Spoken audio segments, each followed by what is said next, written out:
Welcome to Pooja Nardia English classes. आज के video में हम करेंगे मीनिंग और example phrasal verb avail oneself of का। सबसे पहले जानते हैं इसका meaning.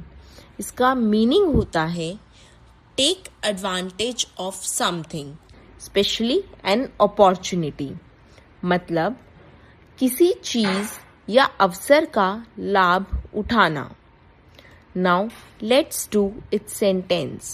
Its sentence is, when the company is privatized, you should avail yourself of the opportunity and buy some shares. अर्थात जब कंपनी का निजीकरण हो जाए तो आपको इस अवसर का लाभ उठाकर कुछ शेयर खरीद लेने चाहिए। I hope this video was helpful for you. Thanks for watching. For more videos, like and subscribe the channel.